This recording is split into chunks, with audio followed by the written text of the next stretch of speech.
Drop it.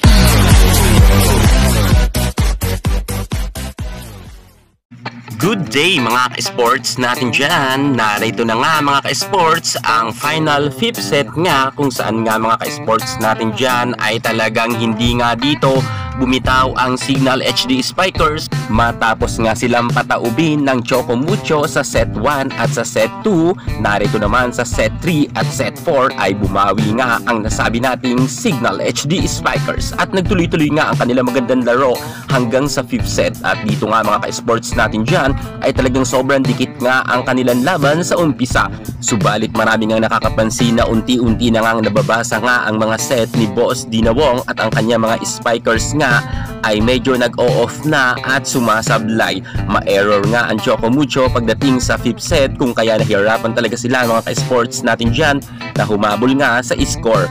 Pagkatapos nga nila na mag-tie ay nagtuloy-tuloy naman itong Signal HD Spikers sa kanilang magandang galawan, opensa at depensa ang kanilang ipinakita kung kaya nga mga ka-sports kahit sabihin natin na nakalamang nga ang Choco Mucho ng isang puntos ay napa-time out lang dito si Coach Shaq at sabi niya relax lang, bawiin lang natin yung isang puntos. At dahil dito ay nabuhayan talaga ang nasabi nating Signal HD Spikers at nagtuloy-tuloy nga ang kanilang magandang galawan sa loob ng court.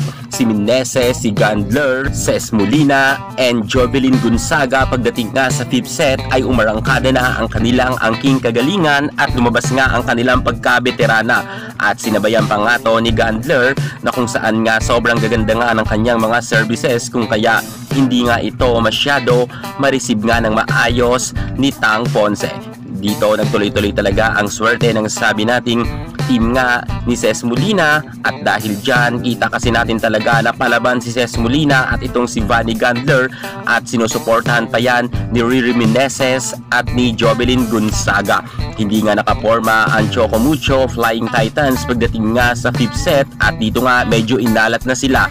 Dahil nga nagka-error nga ang nasabi natin si Isa Molde ay nahirapan na nga sila sapagkat nag-set point na nga ang nasabi nating Signal HD Spikers. At kahit anong gawin pa ng nasabi nating si Boss D ng magagandang set niya, sumasablay naman dito ang kanilang mga Spikers. At syempre matindi rin kasi ang pinakitang opensa at depensa kasi ng Signal kung kaya dito ay mukhang nawawala na rin ng gana itong si Catolintino kung kaya nag-o-off na rin siya. At si Gandler naman ay kapansin-pansin talaga natin na nag-shine siya dito sa Signal HD Spikers.